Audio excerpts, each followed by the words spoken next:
Good morning, everybody, and welcome to Morning Coffees with James. I'm James, and this is my morning coffee show where I discuss anything I want. For those who are new to the show, welcome. You can view me on YouTube, maybe BitChute later down the road when I get everything sorted out. Instagram is where I'm usually at. And by the way, if you're watching this on my regular channel, go to the Morning Coffees with James YouTube page. So I got to figure out how to get that over there, and I got to figure out how to do all the other social media stuff. So, welcome to the show. Today we're going to be doing a small review of, we're going to do a pretty good hefty review of Sonic the Hedgehog, the movie. The one starring Jim Carrey, because there's been other versions of that movie, of Sonic the Hedgehog. So, we're going to be discussing Sonic the Hedgehog, and what I thought my thoughts are, and what I think of it. And I am going to tell you right off the bat, I really enjoyed Sonic the Hedgehog. It was not a bad movie.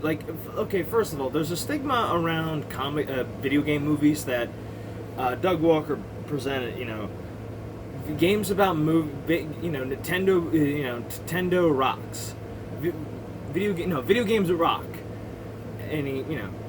But video games about movies suck.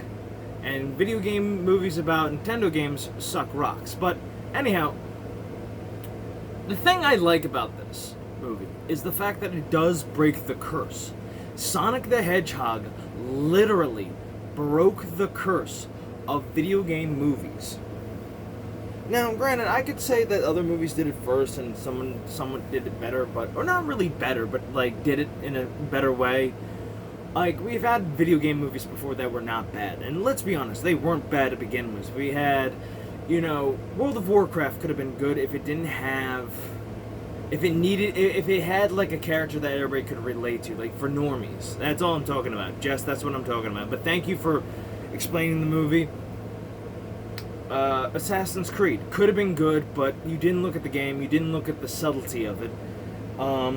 Resident Evil, another one. That could have been a great B-horror movie with an A-grade effort and work into it. Tomb Raider, which, by the way, is not a bad action flick, alright? It just has some silly shit in it.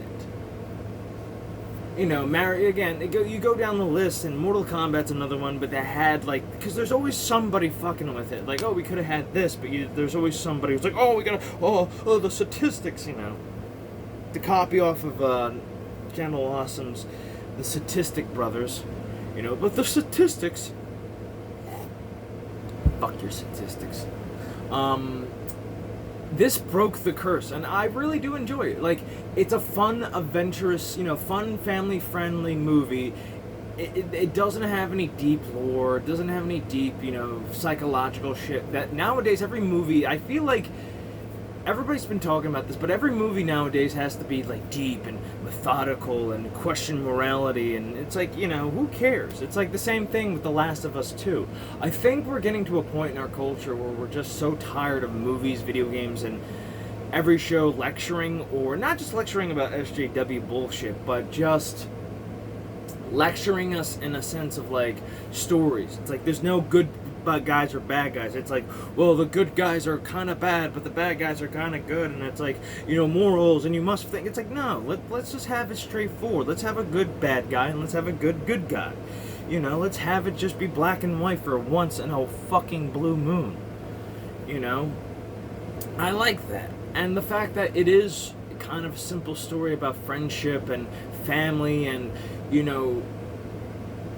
what it means to be human, what it means to be a good man, what it means to be a hero, what it means to, have great power, but also what it means to live, it has all that.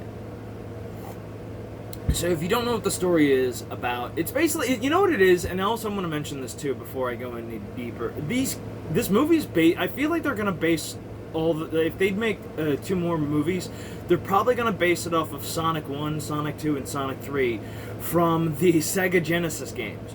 Because it feels like it is they just looked at the set for a Sega Genesis game and then looked at it and went, oh, okay, we can do that, and then looked at everything else and said, how do we incorporate all of this? Like, they're so, oh, they have, they're in San Francisco. Oh, they're in the human world. Oh, they're doing, they address that he is an alien, and I don't mind the fact that he is an alien. I like that. I like that idea. Also love the fact that he is, they use, like, they use the fact that he has this great power, and I love the fact that Robotnik doesn't start out looking like, how Robotnik look, with the wild mustache, the big nose, the bulbous body with, like, small legs and small arms. And again, Jim Carrey plays that role fucking perfectly. Excuse my language, but he plays it beautifully well. For example, alright, the story. I should focus on the story, but the story is basically about Sonic the Hedgehog is a hedgehog, a blue hedgehog who lives on a planet which is basically Green Hill Zone that is straight out of the video game. There's loop-de-loops, there's, running around spaces and stuff like that, and he lived with a owl by the name of Nightclaw, or Longclaw, and she is his guardian and stuff like that, protecting him from the outside world, and he's, it's the whole don't expose your power, or people want to use it, and they get attacked, and by echidnas, which, by the way, is leading up to Knuckles, which I fucking love, and that's why they had to redesign everything, and that's why it took so long, because it wasn't just Sonic they had to redesign, it was every other, every other character in that game. So, I'm going to talk about the redesign in just a moment. So, he gets trapped, they get attacked, and basically, she has to tell him, look, these are your rings, they'll save your life. They basically help you travel into another dimensions and stuff like that. And so, she gives him the rings. He starts to go into different worlds. I think he ends up in our world first, or he ends up in a different world altogether. And so, it's years later, and he's spending time on Earth, and just the funny, like, interactions he has with the people around him. And again, a lot of people ask, like, why are there humans in the Sonic, lore? And it's like, well, now they figured it out. Like, okay, he's an alien, and they use the rings for interdimensional travel, which honestly I would buy, or because they did the ring things in the original, like, Sonic the Hedgehog cartoon, the goofy one, not the serious one.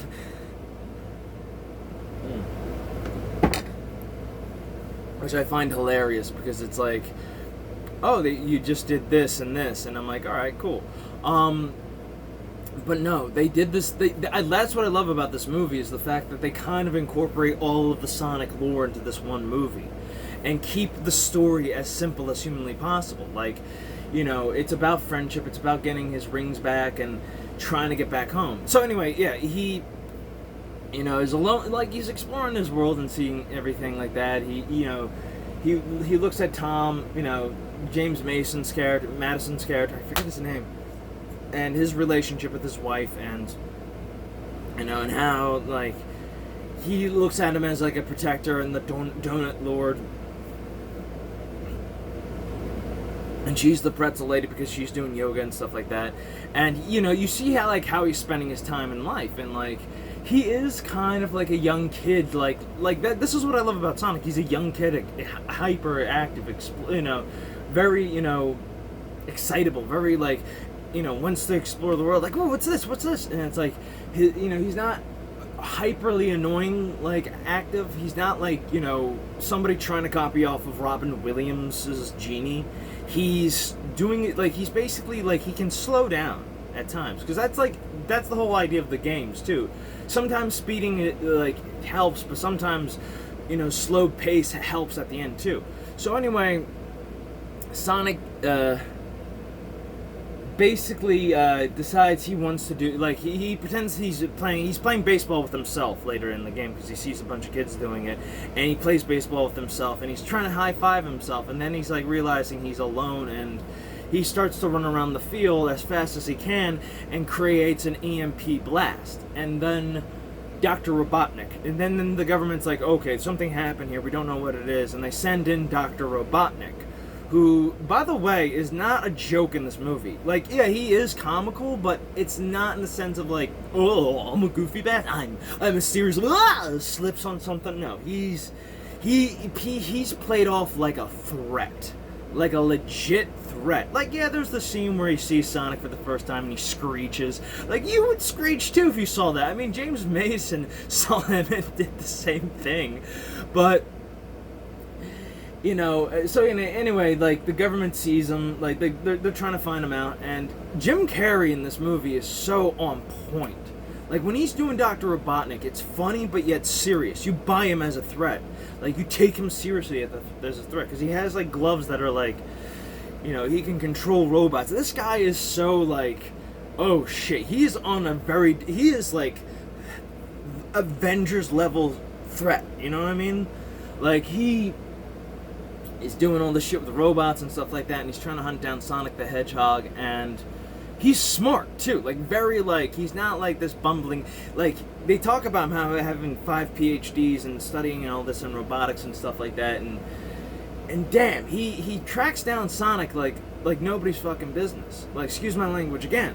So, anyway, he meets up with James Mason, and they have that scene where it's like, meow, you know, that scene, and what happens is that he's trying to go to the mushroom world to escape the planet and trying to escape Earth, and he gets shot by the tranquilizer dart, and he looks at the Tom's shirt, the James Donut Lord's shirt, and drops the rings, and he says San Francisco, drops the rings, and the bag of rings fall in the Space Needle, and so it falls out. And basically, they have to go to San Francisco. The movie takes place in Montana, so they got to go to San Francisco. So it is a road trip movie. So anyway, basically, it just one thing leads to another. You know, Tom. Again, I'm going to call him Tom because that's his character's name. Tom gets caught up in this situation. He's labeled a terrorist and shit like that, a threat to America.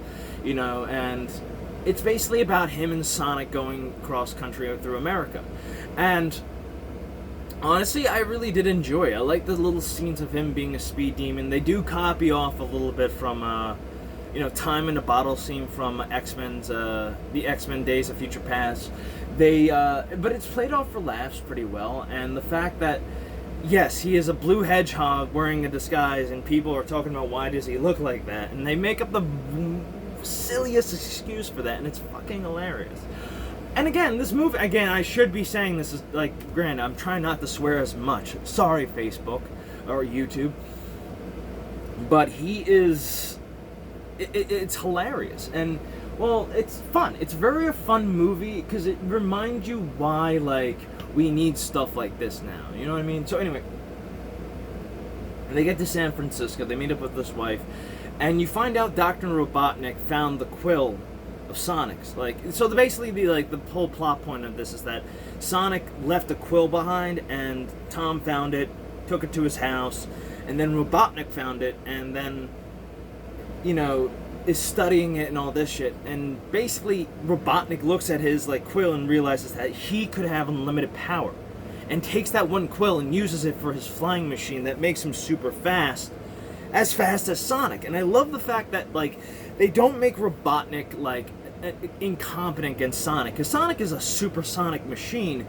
He's the Hedgehog, and Robotnik does fly around in ships and stuff like that, but you find out later that Robotnik made a ship that could go as fast as Sonic, which is pretty cool in that sense, because it's like, okay, Robotnik is now a threat level, is a high threat level. Like, he's not a joke. Like, most of these movies that are kid friendly, they make the villain very incompetent or very, like, goofy at times to be like, he's silly, but, you know, he's gonna get what he comes. In this, it's like, the payoff is deserved, because Robotnik does get what he deserves, but he also earns that, in the sense of, like, yes, he is a legit threat. You know, and that is really damn good. Like, in the video game, yes, he is also played as the legit threat, too. So anyway, there's a big fight. At the end, they get to the Space Needle, they get to the big tower in San Francisco, and there's a big fight that consumes, basically. And They basically ring around the Earth by using the rings and stuff like that. And the final showdown is in back to Green Hill, Montana. They don't call it the Green Hill Zone. They call it the Green Hills, and they have this big fight. And basically, Tom comes up and Tom saves Sonic, beats up Dr. Robotnik. But then again, this is the thing I love about it: that Robotnik is not a wuss when it comes to physical fighting. Because there's a scene in the bar after they're doing the investigation, after they're trying to find Sonic. Because if you've ever seen the movie, there's a big bar fight scene that Sonic kind of does the time of the bottle thing, and from going super fast, screwing with everybody, and they're talking to the one big biker dude, or a big burly guy, and they Robotnik throws him out of the window. Robotnik physically knows how to fight, and he fights Tom, and Tom punches him a couple of times, but Robotnik knows how to handle himself in fisticuffs, and it makes him more of a threat. So anyway, Robotnik gets Sonic finally gets where was I? Oh yeah. So anyway, Robotnik, everybody tries to stop Robotnik and stuff like that, but then Tom comes up and goes, "Hey, you're not as, you're as cold as your machine. You're less human than he is. He's more human than he's learned more about humanity than you have in your entire lifetime." And then so Tom says is that he's my friend, blah blah blah, and Sonic, Second Life comes in and he just goes at it. He just goes at it. Sonic reaches his full potential because now he's I don't use my powers, to running away anymore. I'm going to use my powers to protect my friends. And that is the Sonic that all those Sonic fans love about him. He protects his friends. He is a hero. That's the brilliance of this movie. And so anyway, Sonic now just beats up Robotnik in the same style as the video game, jumping on his ship, bashing it around. And so, and with the help of Tom, they basically send him to the Mushroom Planet. If you seen it, spoilers alert. But there's more spoilers ahead. But I'm not going to give them away. But I'm just going to mention this: that they are copying the video game, so you know who's coming next in the sequel. So they send him to the Mushroom Planet. All's well that ends well, and it's a great movie. It's a really damn good movie, and I suggest you watch it. If you want something that's less, intense, or something that isn't trying to hammer in ideologies or anything like that, and you just want a simple, good story about a hero taking on a villain, and or if you want to see Jim Carrey being Jim Carrey from the 90s again, this is your movie. And would I recommend it? Yes. I give this movie 2 thumbs up, 5 stars, excuse me. It deserves a 5-star rating. 10 out of 10. Better, way better than The Last of Us 2. Way better than any video game movie that's come out beforehand. And this definitely is should be the what's the word I'm looking for? Not prodigy, but the paragon. Not the paragon. I can't use big words today. This should be the example of how you build a video game movie. I don't care if you're doing like Resident Evil, or maybe you want to do a horror game or an action game, or tell that story. No, this is how you do it, and this is you understand from the fans, you learn from the you understand your source material, you look at the history of everything, you take it and you make a competent story that is appealing to the fans, but also appealing to the mainstream media, to the mainstream, audience, the normies and stuff like that. And I would recommend it. And the fact that they redesigned Sonic so he doesn't look like a freakish, nightmaric fuel monster, and turn him into a cute, adorable Sonic the Hedgehog that he is. Let's be honest. I appreciate the artist who redesigned not just Sonic, but redesigned certain other characters. I like it because it's finally this is how you respect the fans. You listen to the fans, and then you do what you got to do. Then you redo it, and you know, you will get rewarded back. This is how it's done. And don't give me that shit about toxic fandom. Yes, there's toxic fans out there, but there's also good fans. Like, you gotta have them in good faith too, because they're the ones who like will praise your movie or not. And especially like the fact that Sonic the Hedgehog looked good. Like, even I complained about it. Like, he looks like a nightmare monster in the first, like, his first look, but like his redesign is perfect. I love it. And you know what? Kudos to that. Kudos to the artists. And I hope we need to find those artists and praise them. And the director. And you know what? I'm going to be honest with you. I'm hoping for a sequel. In fact, I'm hoping for people to understand this is how you do video game movies. You listen to the fans, you look at the source material, and then you make what you got to make. You know, but don't fucking don't change expectations or anything like that. So, I know this review's coming out late, but you know what? Here it is. I actually had to see it for the first time, and honestly, I love the Sonic the Hedgehog movie. I think I might buy it, along with Joker. So, I'll see you guys in the next video. Take care, love you, bye-bye, and remember to be happy. Just be happy. Don't worry, be happy. And go watch the Sonic the Hedgehog movie. Peace. Again, go watch it.